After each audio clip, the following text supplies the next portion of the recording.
Mbote batata bamama bandeko pe bouye malamu na radio na bino Congo Hebdo 7 TV moko ya ba chaîne oye lobela kabino et expliqua kabino clairement sur la politique de la République démocratique du Congo. Lelo tokolobela makambo mibale ya liboso tokolobela accord de Washington oyo Congo RDC a signé na Rwanda pe tokolobela bokutani ya ba ministre ya affaires étrangères ya République démocratique du Congo na Rwanda na secrétaire d'État Marco Rubio et na Maison Blanche et pa ya Donald Trump.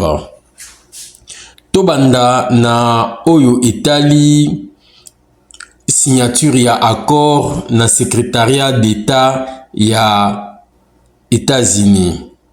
Et salemaki na présence ya secrétaire d'État Marco Rubio, na présence ya conseiller principal ya Donald Trump na Afrique, wateli makambo ya Afrique Massas Boulos, na présence ya ministre ya affaires étrangères ya Qatar, na présence ya secrétaire ya comité d'État ya Union africaine pe ya ministre ya affaires étrangères ya Togo. Pour la nini présence ya ministre ya affaires étrangères ya Qatar. Et sengeli boye ba été ba négociation ou ezo salama na Qatar entre République démocratique du Congo na AFC M23 ya bananga eza kosalema parallèlement na oyo ba accord oyo signamé na Washington. Donc Qatar, Washington, États-Unis apesaki Qatar charge ya kolandela dossier ya AFC M23 na République démocratique du Congo. Yemoko Washington bango bazwaki charge ya conflit ya Rwanda na République démocratique du Congo. Yango esengaki neteza ba négociation oyo eza kotambola parallèle ezoke nenzela moko. Yango Qatar esengaki azalawana. Togo azawana po Union africaine echargeaki président ya Togo pona ko meka ko tala pe kobongisa ba différence oyo ezalaki entre Rwanda na République démocratique du Congo. Commission d'État ya Union africaine c'est normal yango faraki pe ezala na kati. Kasi nini oyo ba accord wana elobi. Premièrement ba accord wana ekoti en vigueur lelo. Ndenge tozolo ba lelo ba accord wana ekoti en vigueur. Donc il faut esalema. Ndenge kaka ba signé yango, il faut ebanda ko tosama pe kaka lelo. Nakati kuna ministre des affaires étrangères ya Rwanda Olivier ye tangba pesie maloba ye azako kufela kaka étape ya mise en œuvre ya concept d'opération ya neutralisation ya ba FDLR. Bango kaka prétexte na bango batelemaka ya ba FDLR bakangami kaka yango mais avant yango esalema il faut kolongola ba mesure défensive nyonso ya Rwanda. Donc armée rwandaise na ba armée na ye na biloko ne nyonso esengeli d'abord ba quitter RDC nde na sima bakoya kotala ndenge ya ko neutraliser ko créer concept ya neutralisation ya FDLR. Congo awa il faut azala mayele. To permettre Rwanda te aya na armée na ye susu na Congo neti Uganda za ko sala pe kuna. To permettre Rwanda te s'il faut ba soi-disant FDLR ou bazalaka na bango te o Rwanda comment zo population na ya lekisi bango na ngambo boya lubi bango ba FDLR Congo, soit Congo na MONUSCO, soit Congo na pays mususu, basangana bango nde basala opération ya kotrake ba FDLR oyo. Congo a permettre entamukiete armée rwandaise va s'associer na armée congolaise pour na ko attaquer ba FDLR. Et kozala erreur munene parce que armée rwandaise a ko profiter nango pour la présence nae kaka na est ya Congo. Pe na simawana bourbando mona kaka akubanda ko soutenir ba M23 ako créer ba M23 mususu. Nakati wana balobi pe pona retour ya ba réfugiés na ba déplacés interne. Pona ba réfugiés Congo il faut azala vigilant. Il faut azala ba chef du village na bato ba village ba identifiaka mutu moko na moko soki aza congolais oyo akendaki na Rwanda comme réfugié. Pour au risque Rwanda azwa ba rwandais a kotiseli biso bango na Congo sous forme yo ya ba réfugié baza ba congolais ba réfugié o ba réfugié touti congolais bango nde bazongi bazaki na Rwanda bazozonga Congo eko memela biso peuplement ya ba rwandais na partie est ya Congo nde bakoya kobotaka bakokoma ebele lobi baya kosenga indépendance ya parti wana soit intégration na bango na Rwanda parce que Rwanda zolo baba réfugié baza 100 000 et pas naie 300 000 na Uganda.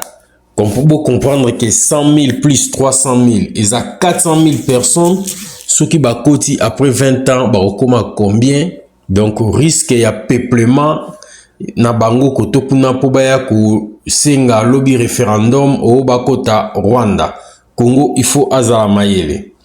Et puis balobi coopération économique. Donc yango pe kaka makambo ministre des affaires étrangères ya Congo Wagner Kaikwamba alobi donc accord eza ko prévoir des engagements ya ba force armée, protection ya ba civil, retour ya ba déplacés na ba réfugiés sous autorité ya l'état congolais pe contrôle ya l'état congolais.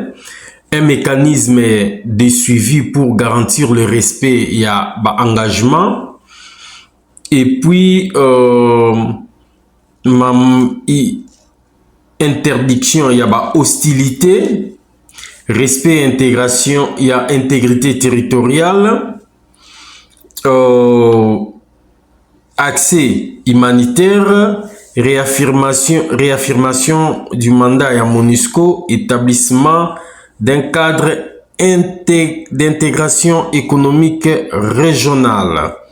Donc, désengagement et désarmement et intégration conditionnelle des groupes armés non étatiques à la mise en place d'un mécanisme permanent de coordination conjointe de sécurité entre les deux pays. Yango sinabaki Congo fa fungole lango mayele. Donc, yango wana me madame Kaikwamba sali discours moko ya mukuse mais trop émouvant, précis et puis elle est très intelligente. Tala ministre affaires étrangères à Rwanda tanga silisa ki mutabete maboko te mais ye tanga silisi batu penda babeti maboko. Elle a fait un bon travail.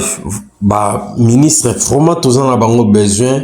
Yaboui, malgré moi si, mais franchement, à battre record, il y a un ministre Union sur affaires étrangères au Congo et Zoua. Félicitations à eux.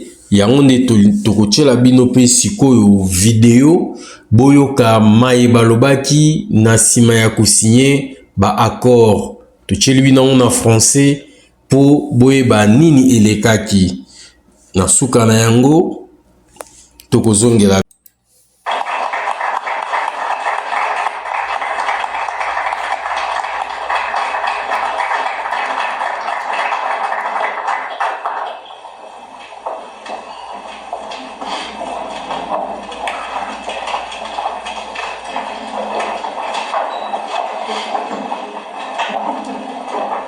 secrétaire Rubio, ministre des Affaires étrangères Wagner, ministre des Affaires étrangères Nurungire, ministre d'État Al-Khelaifi, président de l'Union africaine Youssouf, ministre des Affaires étrangères Duzey, ambassadeur, membre du Congrès, invités distingués, membres de la presse, mesdames et messieurs, merci de vous joindre à nous pour la signature historique d'un accord de paix global entre la République démocratique du Congo et la République du Rwanda.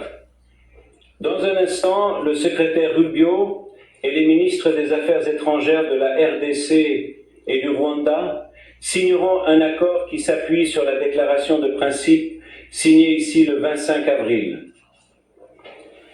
Avec leur signature, l'accord de paix entrera en vigueur, mettant fin à un conflit de 30 ans et ouvrant la voie à la paix et à la prospérité pour les deux pays et leurs peuples.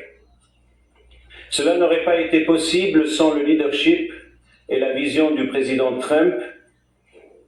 Il a fait de la paix une priorité de son administration et nous avons répondu à son appel pour trouver une résolution pacifique à ce conflit. Je tiens à saluer le travail inlassable que les deux ministres des Affaires étrangères et leurs équipes ont accompli pour parvenir à cet accord. Je souhaite également souligner le partenariat du gouvernement du Qatar qui œuvre en faveur d'un accord parallèle entre le gouvernement de la RDC et le groupe armé M23. De plus, je tiens à souligner que le travail accompli sous l'égide de l'Union africaine a été déterminant pour parvenir à cet accord. Nous nous réjouissons de collaborer avec le président de l'UA et le président togolais qui agit en tant que facilitateur de l'UA afin d'assurer la mise en œuvre de l'accord. Enfin, je souhaite saluer l'équipe ici au département d'État qui a facilité les discussions et aidé à guider les deux parties vers cet accord. Je vais maintenant céder la parole au secrétaire Rubio pour les remarques d'ouverture. Merci. Et je suis honoré que vous soyez tous ici aujourd'hui. Je suis honoré d'être accompagné de mes homologues de la République démocratique du Congo et du Rwanda, ainsi que du travail acharné que vous avez tous deux fourni pour rendre cela possible. Cela n'a pas été facile et il reste évidemment du travail à faire en ce qui concerne la mise en œuvre, mais nous sommes très honorés de votre présence à tous les deux et ce fut un honneur de travailler avec vous. Nous avons beaucoup de personnes à remercier. Évidemment, la formidable équipe ici au département d'État qui a fait un excellent travail. Monsieur Boulos qui a accompli un travail phénoménal. Il est en poste depuis environ 10 semaines maintenant et s'est totalement investi dans ce dossier et a vraiment travaillé d'arrache-pied. Et vous avez fait un excellent travail et nous vous sommes reconnaissants pour tout ce que vous avez accompli. Évidemment, cela n'aurait pas été possible sans des amis et partenaires aussi proches que l'Union africaine et le Qatar avec qui nous travaillons beaucoup ces derniers temps. Nous faisons beaucoup de choses avec vous et vous avez été vraiment déterminants. Et l'Union africaine, sans vous, cela n'aurait pu se faire. Vous avez rassemblé tout le monde. Je tiens à saluer mes anciens collègues. Il y a à peine 6 mois, j'étais encore sénateur, mais ils sont ici aujourd'hui les sénateurs Rounds et Rich. Le sénateur Rich est le président de la Commission des Affaires étrangères et un très proche ami, et il a évidemment suivi cette question de très près. Il en a fait une priorité, et le sénateur Rounds m'en parlait déjà avant même que je sois nommé à ce poste. Et même pendant le processus de nomination. Et il y en a d'autres qui n'ont pas pu être présents aujourd'hui que je tiens aussi à saluer, les sénateurs Coons et Booker. Il y a eu beaucoup d'intérêt pour ce sujet et nous leur en sommes tous reconnaissants. Ils étaient invités, mais je suppose que, vous savez, ils ont des obligations au Sénat, comme vous le savez. Mais nous sommes reconnaissants que vous soyez tous les deux ici et c'est essentiel. C'est, vous savez, un moment important après 30 ans de guerre. Le président Trump est un président de paix. Il veut vraiment la paix. Il la place au-dessus de tout le reste. Nous avons vu son intervention dans le conflit entre l'Inde et le Pakistan. Nous avons vu son intervention tout récemment, il y a quelques jours, dans une guerre très dangereuse, n'est-ce pas? Une guerre très dangereuse qui aurait vraiment pu devenir incontrôlable et son intervention a rendu cela possible. Et il y a d'autres endroits où nous aimerions voir cela, mais nous sommes très enthousiastes à ce sujet et nous avons hâte d'accueillir les chefs d'État, les présidents des pays respectifs ici à Washington dans quelques semaines pour finaliser le protocole et l'accord complet. Mais aujourd'hui est une étape importante dans cette direction et nous sommes reconnaissants de pouvoir l'accueillir ici au département d'État. Et en y réfléchissant, vous savez, nous pensons parfois que la paix ne consiste pas seulement à mettre fin aux guerres, c'est pas seulement sauver des vies, c'est permettre aux gens de vivre. Il s'agit de permettre aux gens d'avoir désormais des rêves et des espoirs pour une vie meilleure, pour la prospérité, pour des opportunités économiques, pour la réunification familiale, pour toutes ces choses qui donnent un sens à la vie. Toutes ces choses deviennent impossibles lorsqu'il y a la guerre et les conflits. Nous sommes donc reconnaissants d'avoir joué le rôle que nous avons joué. Nous reconnaissons et admettons qu'il reste encore du travail à accomplir, mais nous vous remercions tous sincèrement d'avoir pris part à cette journée historique et importante. C'est vraiment pour cela que je voulais ce poste, ou pourquoi j'ai autant embrassé cette fonction, c'est pour des moments comme celui-ci. En réalité, le département d'État est en essence le département de la paix. Il est conçu pour rassembler les gens tant dans nos relations avec d'autres pays que dans la mesure où nous pouvons utiliser le prestige et l'influence des États-Unis pour rapprocher les autres. Cela rend le monde meilleur et je crois sincèrement que lorsqu'il y a la paix dans le monde, même entre des amis qui peuvent avoir des désaccords et des conflits, cela aide vraiment l'Amérique. Cela contribue à rendre l'Amérique plus forte, plus sûre et plus prospère. Cela nous donne des partenaires avec qui nous pouvons faire des affaires et collaborer pour faire face à l'insécurité et aux menaces contre notre sécurité nationale et collective. Nous vous sommes donc reconnaissants à tous les deux. Je sais à quel point cela a été difficile et combien de travail cela a demandé. Nous savons qu'il reste encore du travail à accomplir. Mais nous sommes reconnaissants de vous avoir ici aujourd'hui. Nous sommes honorés de faire partie de cela. Nous sommes ravis d'en faire partie. Et encore une fois, je tiens à remercier tout le monde ici, au Bureau Afrique et au département d'État, et notre superstar, Monsieur Boulos. Quoi que veux-tu faire ensuite après avoir fini ça? Soudan? Le Soudan, oui, très important. En fait, c'est très, très important. Et vous êtes également très impliqué dans ce domaine. Alors, qu'est-ce que vous faites cette semaine au Qatar? Vous voulez travailler un peu, hein? Oui. Nous vous sommes reconnaissants à tous. Merci. Merci.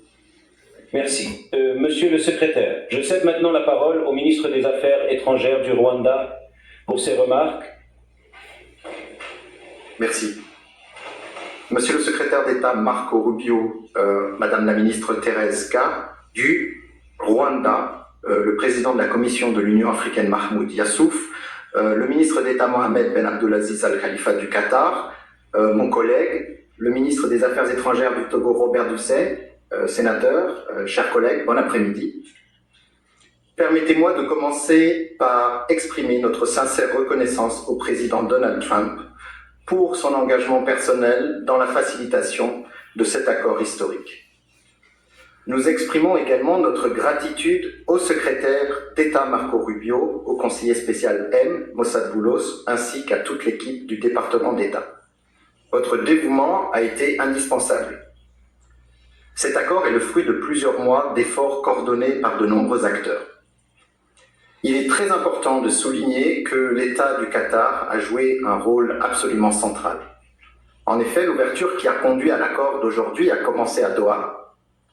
Nous apporterons tout notre soutien dans les semaines à venir aux efforts de médiation du Qatar, menés par le ministre d'État Mohamed bin Abdelalif, afin de parvenir à un accord de paix entre le gouvernement de la RDC et la FCM 23.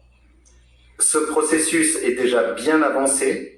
L'accord d'aujourd'hui s'appuie également sur les initiatives de paix menées par l'Afrique, qui sont habilement dirigées par le facilitateur de l'Union africaine, le président Faustin Archange Touga du Togo. Au cœur de cet accord de paix se trouve la décision d'établir un mécanisme permanent de coordination conjointe de la sécurité entre la RDC et le Rwanda. La première étape consiste à commencer la mise en œuvre du concept d'opération pour la neutralisation des FDLR qui devra s'accompagner d'une levée des mesures défensives du Rwanda. Cela repose sur l'engagement pris ici d'une fin irréversible et vérifiable du soutien étatique aux FDLR et aux milices associées. C'est le fondement de la paix et de la sécurité dans notre région. Le FDLR n'est pas une milice ordinaire. Il s'agit du vestige des forces qui ont commis le génocide contre les Tutsis en 1994. À faciliter le retour des réfugiés sur nos territoires respectifs avec le soutien du HCR. Créer les conditions pour un retour sûr et digne des réfugiés est essentiel pour parvenir à une paix durable. Nous avons également décidé de renforcer la coopération économique, y compris avec des entreprises et des investisseurs américains. La croissance partagée et la coopération transfrontalière permettront de générer des retombées concrètes pour nos deux pays. Nous devons reconnaître qu'il existe une grande incertitude dans notre région et au-delà, car de nombreux accords précédents n'ont pas été mis en œuvre. Et il ne fait aucun doute que la route à venir ne sera pas facile. Mais avec le soutien continu des États-Unis et d'autres partenaires, nous croyons qu'un tournant a été atteint. Le Rwanda est prêt à travailler avec la RDC pour tenir nos engagements communs. Pour conclure, permettez-moi d'exprimer une fois de plus la reconnaissance du Rwanda à tous ceux qui ont contribué à cette étape importante. Je vous remercie.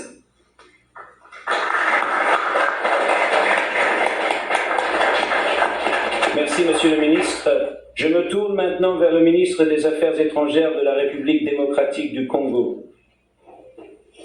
Monsieur le secrétaire d'État, l'honorable sénateur Marco Rubio, Dr Mossad Boulos, conseiller principal pour les affaires africaines, Son Excellence M. Mahmoud Ali Yassouf, président de la Commission de l'Union africaine, Son Excellence M. Olivier Nduhuyire, ministre des Affaires étrangères de la République du Rwanda, Son Excellence Dr Mohamed bin Abdulaziz Al Khalifa, ministre d'État au ministère des Affaires étrangères de l'État du Qatar, Son Excellence M.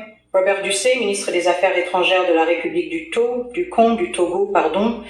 sénateur, Excellences, invités distingués, et à tous les citoyens congolais qui suivent ce moment, où que vous soyez. Il y a 2 mois, dans cette même salle, nous avons signé une déclaration de principe, une première étape concrète pour sortir de l'impasse et tracer une voie vers la paix. Aujourd'hui, ce choix prend forme et les efforts soutenus portent leurs fruits.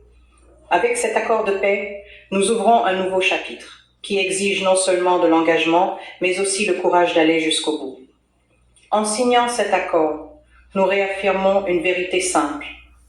La paix est un choix, mais aussi une responsabilité de respecter le droit international, de défendre les droits de l'homme et de protéger la souveraineté des États. Ceux qui ont le plus souffert nous regardent. Ils attendent que cet accord soit respecté, et nous ne pouvons pas les décevoir. Cet accord s'appuie sur les efforts de nombreux acteurs. Avant tout, nous tenons à exprimer notre sincère gratitude à Son Excellence, le président Donald J. Trump, pour son engagement en faveur de ce processus de paix. Son leadership a permis de garder ce processus concentré et orienté vers les objectifs, et ce, dès le premier jour. Cela s'est également illustré par la qualité et la détermination de toute l'équipe américaine, notamment grâce au soutien crucial du sénateur Rubio et du Dr Boulos. Nous saluons Son Excellence le président Félix-Antoine Tshisekedi Tshilombo pour avoir choisi la voie la plus difficile, celle d'une paix fondée sur des principes et sur la dignité de notre peuple. Nous remercions le président João Lourenço d'Angola, facilitateur du processus de Luanda, pour avoir posé des bases essentielles. Nous sommes également reconnaissants à l'État du Qatar et à Son Altesse l'Émir, dont le leadership a été déterminant pour organiser la première rencontre directe entre nos 2 chefs d'État en mars, une démarche courageuse qui a jeté les bases du dialogue. Depuis, le Qatar a facilité d'autres discussions à Doha et est resté un partenaire constant et fidèle à ses principes tout au long de cet effort de paix. L'Union africaine, par l'intermédiaire de son président et du facilitateur désigné, Son Excellence Faure Gnassingbé du Togo, a ancré ce processus dans une appropriation africaine. Enfin, nous remercions les équipes de négociation de la RDC et du Rwanda pour leur persévérance et leur dévouement. Ce moment s'est fait attendre depuis longtemps. Il n'effacera pas la douleur, mais il peut commencer à restaurer ce que le conflit a volé à de nombreuses femmes, hommes et enfants. La sécurité, la dignité et un sentiment d'avenir. Pour la région des Grands Lacs, cela offre une rare opportunité de tourner la page, non seulement par des mots, mais par un véritable changement sur le terrain. Certaines blessures guériront, mais elles ne disparaîtront jamais complètement. Elles pourront se refermer, mais la peau restera jamais fine et fragile. Et au plus profond, la chair s'en souviendra toujours. Parfois, nous nous sentirons engourdis, et à d'autres moments, une douleur soudaine nous rappellera ce qui a été perdu à jamais. Les cicatrices que nous portons sur nos corps et dans nos âmes nous rappelleront ce qui ne doit jamais être oublié, répété ou accepté. Il y a quelques jours à Kinshasa, une coalition d'organisations de femmes m'a transmis un message clair.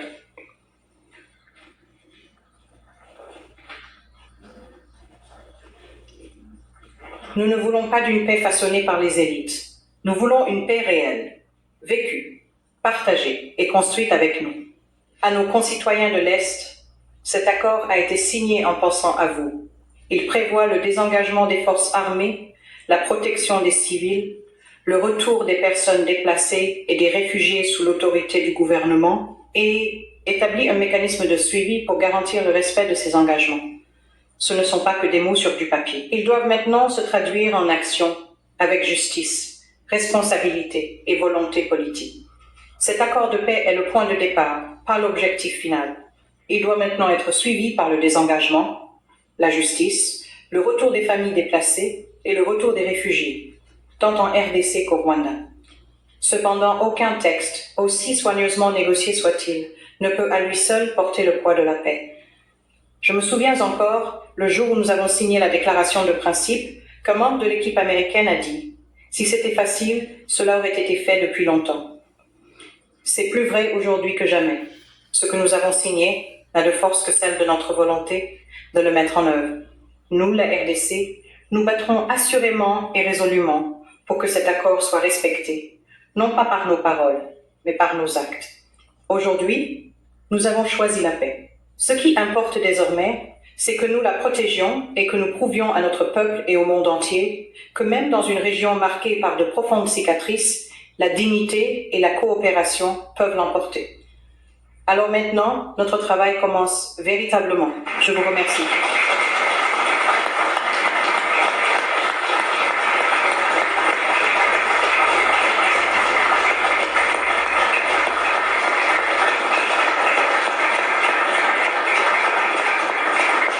Merci, Madame la Ministre. J'ai maintenant l'honneur d'inviter les parties à signer l'accord de paix en présence du secrétaire Rubio.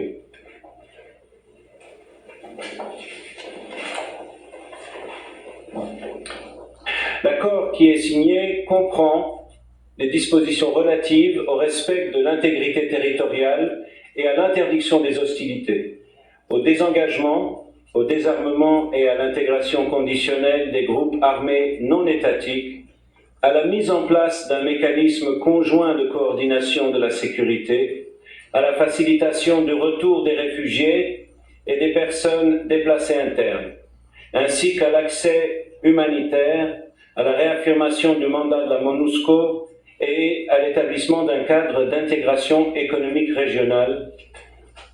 L'accord comprend également une annexe sur le fonctionnement du mécanisme conjoint de coordination de la sécurité, ainsi que le texte intégral du concept d'opération du plan harmonisé pour la neutralisation des FDLR et le désengagement.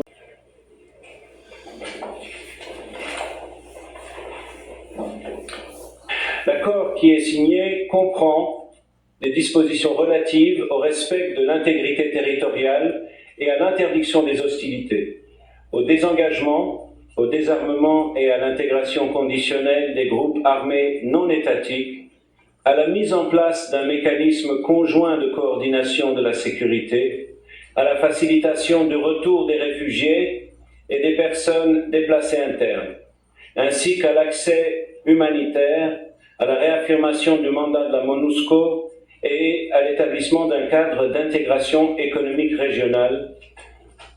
L'accord comprend également une annexe sur le fonctionnement du mécanisme conjoint de coordination de la sécurité, ainsi que le texte intégral du concept d'opération du plan harmonisé pour la neutralisation des FDLR et le désengagement des forces, levée des mesures défensives par le Rwanda, qui a été convenu sous l'égide du processus de Luanda le 30 et en octobre 2024 et adopté par les ministres des Affaires étrangères le 25 novembre 2024. Avec la signature des parties aujourd'hui, l'accord entre immédiatement en vigueur. Merci beaucoup. Félicitations.